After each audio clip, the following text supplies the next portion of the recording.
From the studios of TV Grace International, here are the ineffable words of God. The gospel of grace on the lips of the man Christ Jesus. Abba, Father.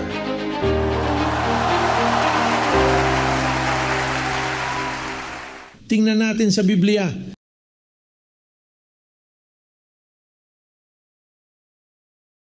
Hebreo Kabanata 12, mga bersikulo 9 hanggang 17. Hebreo Kabanata 12. Sinasabi ng bersikulo 9. Sa kabilang banda, mayroon tayong mga magulang sa lupa. Sino ang nagdidisiplina sa atin at ano ang ginawa natin sa kanila? Sinamba namin sila. Bakit hindi natin dapat sundin ng mas mabuti ang Ama ng mga Espiritu? At ano ang mangyayari kung susundin mo ang Ama ng mga Espiritu? Buhay tayo, iyan ang nangyayari sa iyo. Na ikaw ay nabubuhay. Naghahari ka sa buhay, may magandang nangyari sa iyo para sa disiplinang iyon. Sabi, totoo yun. Na walang disiplina sa kasalukuyan ay tila isang dahilan ng kagalakan, ngunit ng kalungkutan. Ngunit pagkatapos ay namumunga ito ng mapayapang bunga ng katuwiran sa mga nasanay dito. Hoy, iyong mapayapang prutas, natanto mo na mas lumalago ka sa biyaya. Minsan napakatahimik mo para sabihin ay, "Hi, pero maganda ang pakiramdam ko."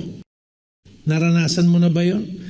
Na hindi ka natatakot sa kamatayan, hindi ka natatakot na magwakas ang mundo ngayong gabi o bukas, hindi ka natatakot sa anuman. Alam mo ba kung paano sinabi ng salmista, hindi siya matatakot sa masamang balita?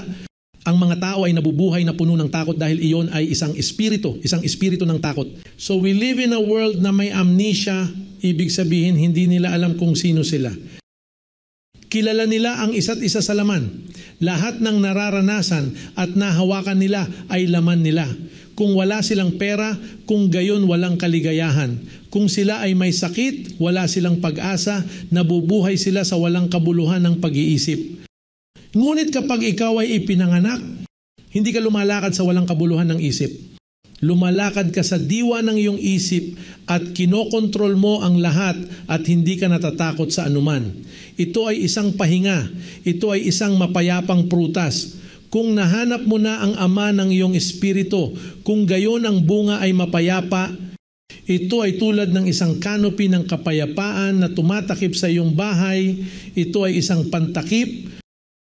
Paano kung sumakay ka ng eroplano? Kahit yumanig ang eroplano doon, ang bunga ng disiplinang iyon na iyong natanggap ay nagsasabi sa iyo, mabuti kung ito ay babagsak, mabuti ako ay handa, ngunit tinatanggap ko na hindi ito babagsak. At hindi mo kailangang tumawid sa iyong sarili dahil ang magagawa niyan ay maging sanhi ng pagbagsak ng eroplano. Kaya ang mapayapang prutas ay tinatangkilik lamang ang mga taong na disiplina sa kaalamang ibinibigay natin. Kung ayaw mong kabahan at magreklamo, nakita mo na ba yung mga taong laging nagrereklamo? At nagreklamo sila at nagreklamo. At sinasabi nilang mali ang lahat. Tinawag nila ako mula sa aking bansa na ang lahat ay masama. Ang aking ina ay masama. Ang aking tiyuhin ay masama. Dito ako ay masama. Ang isa ay masama. Sa pabrika ay sinasabi nila sa akin na ang lahat ay masama. Bueno, hindi lahat ng iyon ay mapayapang prutas. Iyon ay kaguluhan, digmaan. Iyon ay kaguluhan, kawalan ng kapayapaan. Ngunit kapag ang salitang ito na ating itinuturo, na itinuturo naming mabuti nang hindi sumisigaw, dahil ang salitang ito ay dapat ipaliwanag upang makarating sa iyong isipan. Kapag pumasok sa isip mo ang salitang ito, ano ang na-enjoy mo pagkatapos ng isang taon na narinig mo ang salitang ito? Bigyang pansin ako ang mga bisita at lahat, anumang bagay na hindi maipaliwanag ng mabuti sa iyong isipan, iyon ay masisira ang iyong sasakyan. Tingnan mo, minsan hindi gumagana ang sasakyan mo. At sasabihin mo, ano ito? At sinasabi sa iyo ng lahat, ito, hanggang sa dalhin mo ito sa isang mekaniko, kahit na minsan ay hindi alam ng mekaniko kung ano ang nangyayari. Gayunpaman, sinasabi niya sa iyo, pumunta kami sa computer upang suriin at sa sandaling nakahanap sila ng isang likid masama ang pagkakalagay. At doon lumilitaw ang mga sintomas ng mga reklamo at komplikado dahil ang mga bagay ay hindi maganda para sa iyo. Dahil nabigo ka, dahil hindi ka nakatulog ng maayos, hindi mabilang na mga bagay. Iyon ang dahilan kung bakit ito ay ang isip, sabihin, ang aking isip. Dapat malinis ang iyong isip. Dapat mong ilagay sa iyong isip hindi ang mga salita ng mga tao, ngunit ang salitang naririto, ngunit ipinaliwanag ng mabuti, dahil maraming manloloko diyan na hindi nagbubunga ngunit pumatay, sa halip na ipanganak, kinuha nila ang sanggol at pinapatay ito para hindi maipanganak ang sanggol. Kaya't ang salita ay kailangang maipaliwanag ng mabuti, sapagkat sa loob ng 2,000 taon ay hindi na ipaliwanag ang salitang ito. 2,000 taon nang hindi ipinaliliwanag. Kaya't ipagpatuloy natin ang pagbabasa ng Hebreo, yaong mga tumatanggi sa biyaya ng Diyos. Sabi diyan sa Bible mo, yung mga tumatanggi sa grasya ng Diyos, di ba? Sabi, sa makatuwid, itaas ang iyong mga nalaglag na kamay at paralisadong tuhod at gumawa ng mga matuwid na landas para sa iyong mga paa upang ang pilay ay hindi maalis kundi gumaling. Itaguyod ang kapayapaan sa lahat at ang kabanalan na kung wala ito ay walang makakakita sa Panginoon. Alam mo na sa relihiyosong mga termino kapag sinasabi nila, kung walang kabanalan, walang makakakita sa Panginoon, iniisip nila ang pananamit.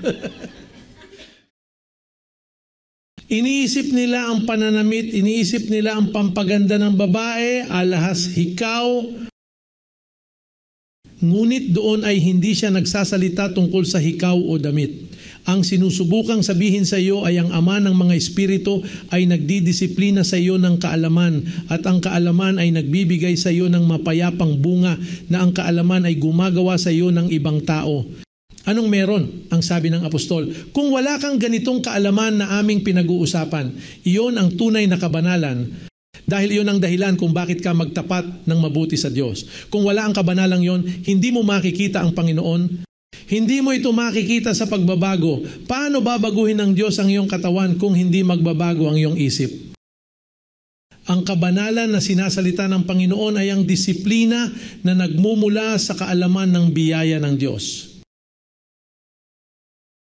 Kaya nga sabi, gumawa ng tuwid na landas para sa iyong mga paa. Kung wala kang magandang isip, isang araw pumunta ka doon, isang araw dito. Isang araw sasabihin mo ang isang bagay at sa isang araw ay sasabihin mo ang isa pa. So, tinatanong kanila kung ano ang problema mo. Well, I'm leaving for my country. Then you say, better not. I'm going to return kasi nagsisi ako. You're upset. Mga desisyon mo. Ang iyong mga desisyon ay hindi ganong nakatuon. Kaya, sabi ng Biblia, sinasabi ng Biblia na mayroong isang ama ng pananampalataya na si Abraham ang ama ng pananampalataya dahil umasa siya na ito ay darating, na sa pamamagitan ng pananampalataya tayo ay magiging aaring ganap. Kaya mayroong pangalawang ama na tinawag na Pablo sapagkat siya ay namatay, ngunit siya ang ama ng Ebanghelyo dahil hindi niya kaya. Hindi nakaligtas ang kanyang mga anak. Siya ay nagbunga at nagtagal ng kaunti. Sa pamamagitan ng impluensya ng batas ng mga panahong iyon at noon, sila ay nalunod sa pananampalataya. At pagkatapos ay ipinahayag ng Diyos na siya ay darating pangatlong ama, ang ama ng mga espiritu. Ngayon, paano mo makikilala ang ama ng iyong espiritu? Well, kung dinidisiplina ka nito. Kung natatanggap mo ang impormasyong kailangan ng iyong espiritu, nahanap mo na ang ama ng iyong espiritu. Hindi mahalaga kung ang kanyang pangalan ay Jesus Christ the man o kung ano man ang kanyang pangalan, Wenceslas. Kung ipinanganak kanya at bibigyan kanya ng kaalaman, iyon ay si Jesucristo ang tao. Oo, ang mga tao ay naghihintay kay Jesucristo sa mga ulap tulad ng isang kababalaghan. Dumating na siya kaya tara na. Hindi yon. Una, kailangan mong lumahok sa disiplina ng Ama ng mga Espiritu. Tingnan kung ano ang sinabi ni Apostol Pablo sa kanyang unang liham sa mga taga-Korinto, Kabanata 4.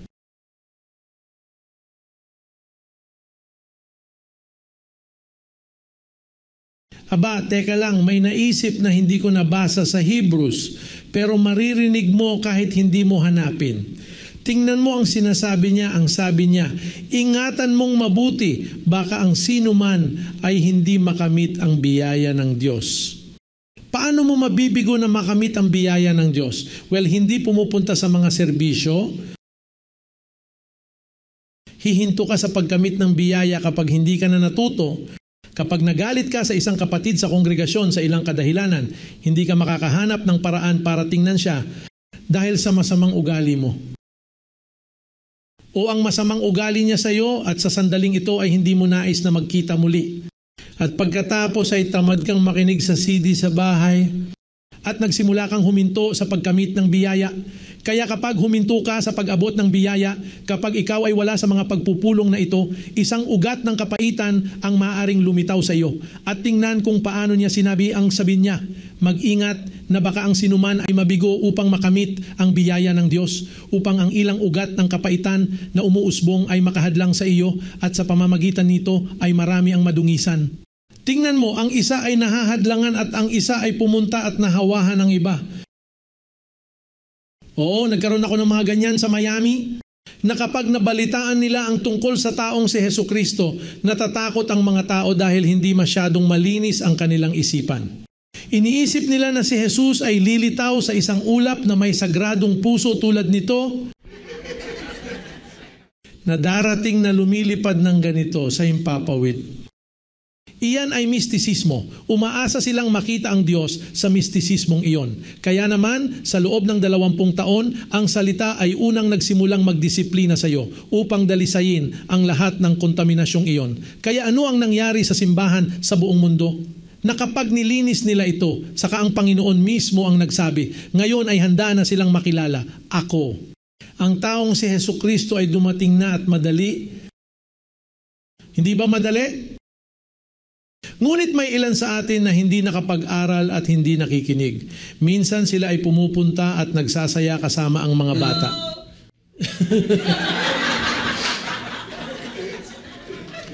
O tingnan mo. Hello. Nasabi na niya lahat.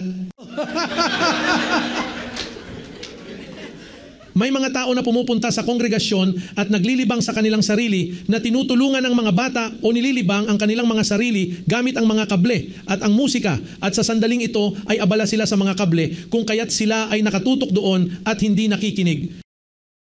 At saka ano ang mangyayari? When the topic comes up, sabi niya, anong nangyari doon? Na ang lalaking Jesucristo ay kasama natin. Oops, aalis na ako dito.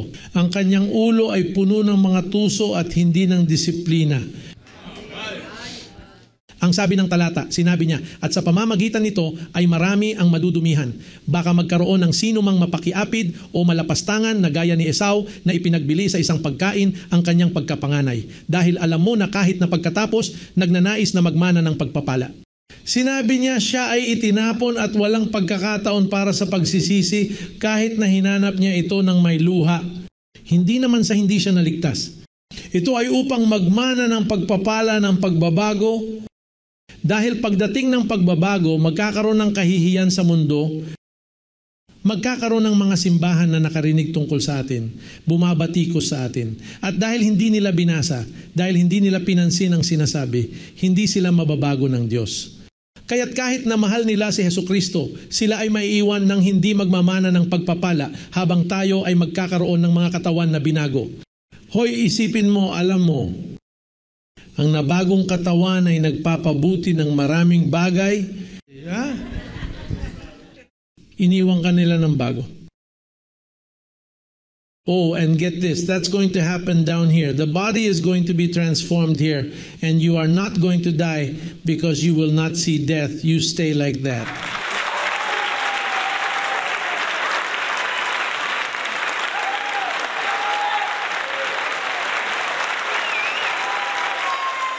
Don, sabi ng isa, hey apostol, makakain ka ba ng masasarap na pagkain na may nagbagong katawan? Bueno, pagkatapos mabuhay na mag-uli si Jesucristo, kumain siya. Hay, mahilig ako sa pagkain. Walang problema, kumain ka na, tapos tinanong niya ako, pwede rin ba tayong mag-sex? Well, hindi ka na magkakaroon ng maraming mga anak doon. Ngunit sa tingin ko, kung mayroon kang isang katawan, maaari kang magkaroon ng mga ito. Hindi ko alam.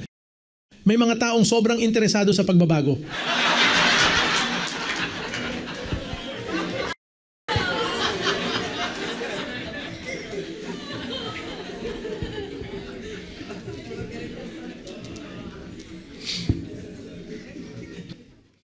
Tingnan mo ngayon.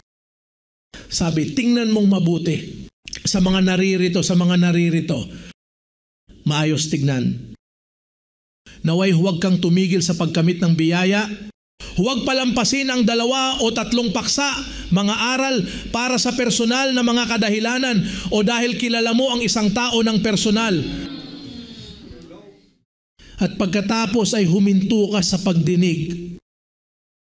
Tingnan mong mabuti, kapag huminto ka sa pagtanggap ng biyaya, isang ugat ng kapaitan ang maaaring lumitaw sa iyo. Dito ka lang pwede maging kaibigan, pero pag nabigo ka dyan, higit pa rito, maaari kang maging anak ko sa laman, maaari ka ring maging asawa ko dito, tatay ko, nanay ko, walang halaga ang pamilya dito. Kapag nabigo ka dito, tingnan mo, mahal na mahal kita, ngunit hindi tayo maaaring magbahagi dito. Mahal ko, tingnan mo, mahal ko. Sino ang hindi ko mahal? Mahal ko pa nga ang dyablo pero namatay siya. Gusto ko, mahal ko kahit ang demonyo. Gusto ko pa sanang batiin ang mga demonyo kung nabubuhay sila. Ngunit dahil pinatay nila silang lahat, isipin mo, ang magagawa ko ay dalhan sila ng mga bulaklak.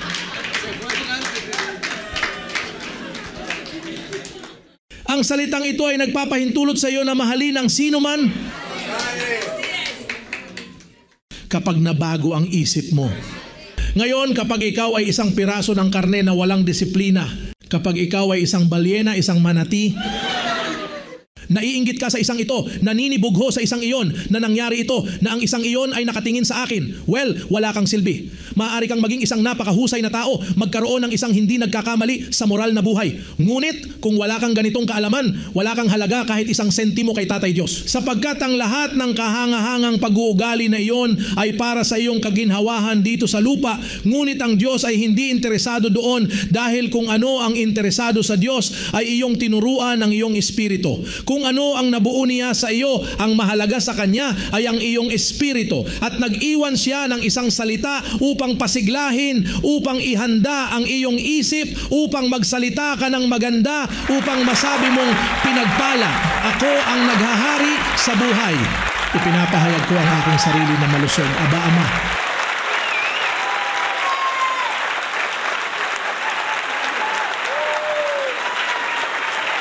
ang bagay ay ang relihiyoso ay hindi marunong magsalita. Tingnan mo, ang pinakamasamang bagay ngayon ay isa sa mga Kristiyanong iyon.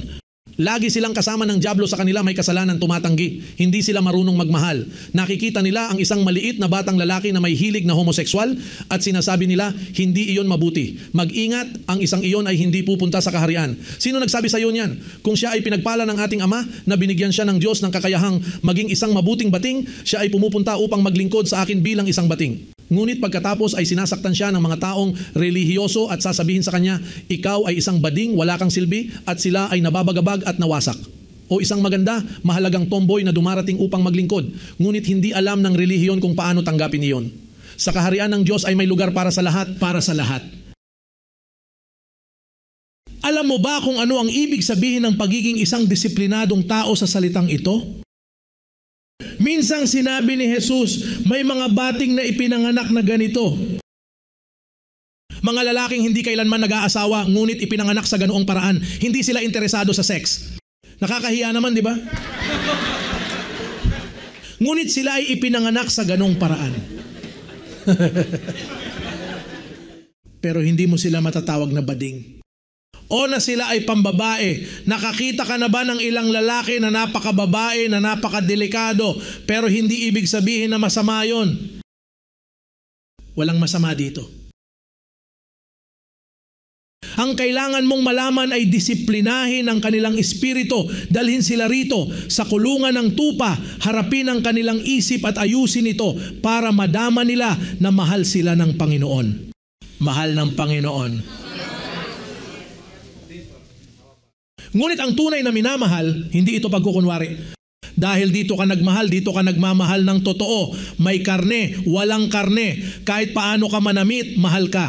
At hindi mo kailangang magbago tulad mo sa iyong henyo, sa iyong kapayapaan. Kung ano ka lang.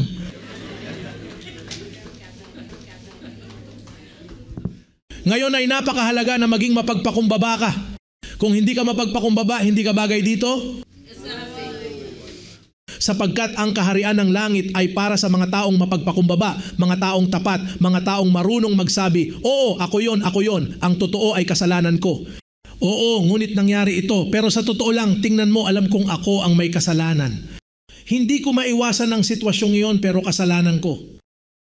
Ako ang may kasalanan. Ngayon, iyong mga taong nagsasabing siya iyon. Hindi mabuti ang mga taong iyon. Kailangan mo matuto kang magpakumbaba. Kapag ikaw ay mapagpakumbaba, kasama mo ang Diyos. Hindi 7 milya. Isang walang hanggang milya.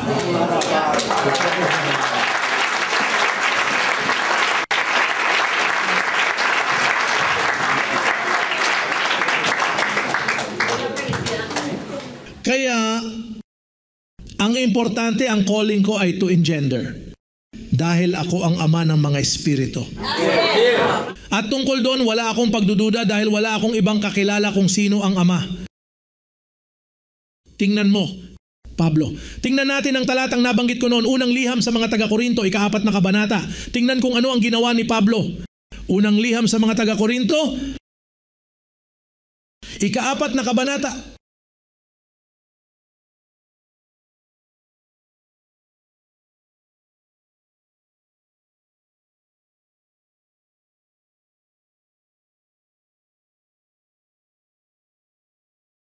Labing-4 na taludtod.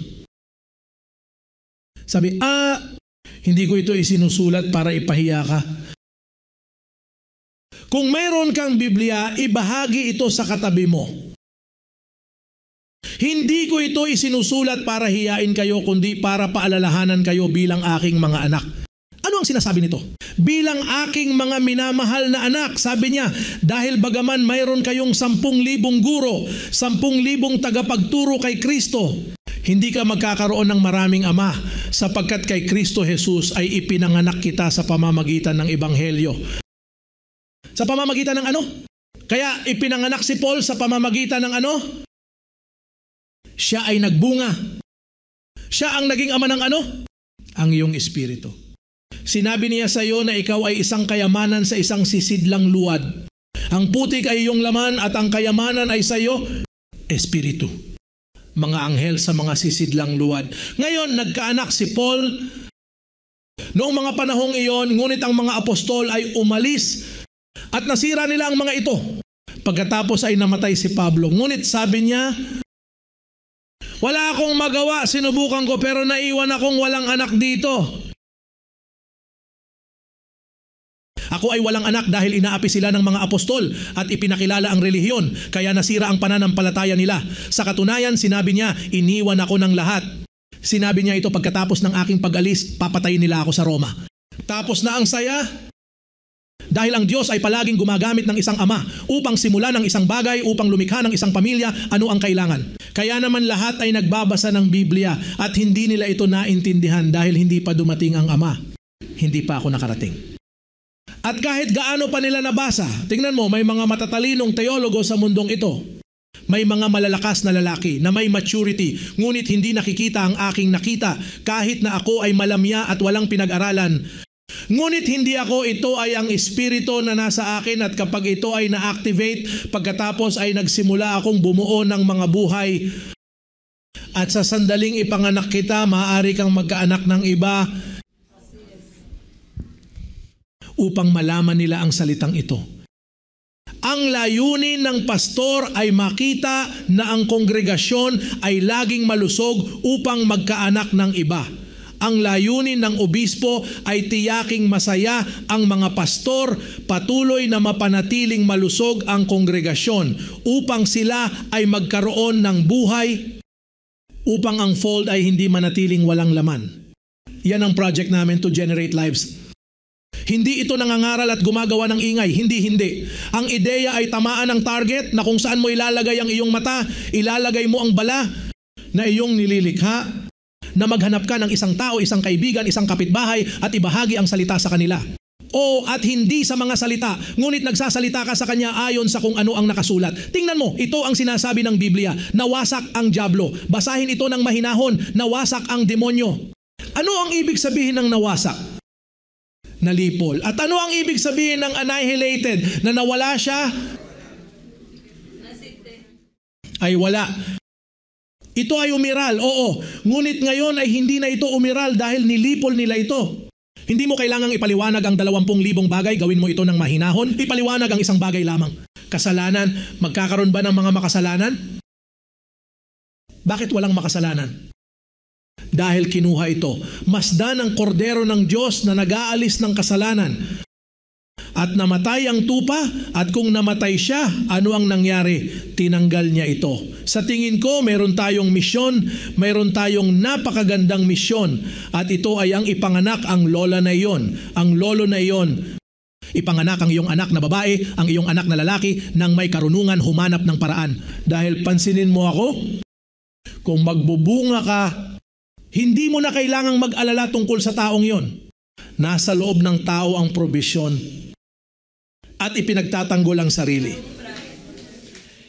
At sa sandaling naliwanagan ng tao, uy, may panloob na boses ang taong yon na nagsasalita sa kanila. Pagkatapos ay hindi mo na kailangang sabihin sa kanya, huwag gawin niyon o huwag gawin niyon. Hindi mo kailangang makialam sa buhay niya, ni ipagbawal siya, huwag mong gawin iyan. Hindi. Sa sandaling siya ay naging si Red, ang maliit na boses ay kumikilos at naririnig niya ang tono.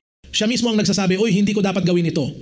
Ito ay magiging mali para sa akin. Gagawin ko ito, gagawin ko yon. Ang boses, ang munting boses na yon, ang gumagabay sa kanya at hindi mo na siya kailangang gabayan pa.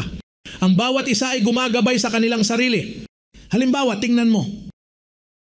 Gaano karaming mga tao ang kasama ko at na aking nabuo? Ilan? Maari mo bang bilangin ang mga ito? Bueno, sa aking lolo sa tuhod na si Abraham, sinabi nila sa kanya, subukang bilangin ang mga bituin. Well, ganyan sila. Ang pinagpala, hindi mabilang sa napakarami na magkakaroon. Patawarin mo ako. Hindi ko sinabing may langit ang mga bituin. Sinabi ko ang langit na may mga bituin. Ibig sabihin, hindi sila lahat. Ngayon, ang mga bituin ay kumakatawan sa lahat ng pinagpala, ang milyon-milyong pinagpala. Ngayon, alagaan mo akong mabuti. Pansinin na ang munting tinig na iyon ay tapat, na hindi ko nakasulat ang kanilang numero o pangalan at sila ay tapat sa akin sa buong mundo. At ano ang nagpapahintulot sa kanila na maging tapat sa akin, na hindi nila ako hiniwalayan o iniwan? Ang maliit na boses, kapag nagkaanak ka, sabihin mo sa akin, maitatanggi mo ba kung sino ang iyong ama at ina? Kung itatanggi mo ito, maaari ka pa nilang ipakulong. Kahit na ang iyong ama ay maaaring palitan ang iyong apelyido o maaari mo itong palitan o anuman, pero tatay mo pa rin yon. Dahil iisa lang ang ama para sa bawat tao at may isang ama lamang para sa buhay ng mga espiritu. Kaya't ang munting tinig na iyon na aking nabuo sa iyo ay ginagawa kang makasama hanggang sa wakas.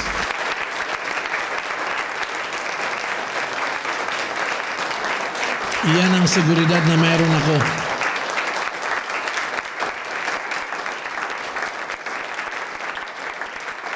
Kaya merong isang napakagandang trabaho. Uy, at bahagi ka ng pinakamagandang kwento. Tingnan mo, Abraham, Moses, lahat ng mga propetang iyon ay gustong umupo doon na nagsasabi, wow, tingnan mo kung ano ang nangyari. Tingnan kung ano ang nangyari, kung ano ang ipinropesya natin sa libu-libong taon. Ngayon ay natupad na. Napakaganda, napakaganda. Bueno, pinagpala, tumayo tayo at sabihin sa katabi mo, makinig ka dito, makinig ka sa sasabihin mo sa kanya. Ipinanganak ka ng iyong ama.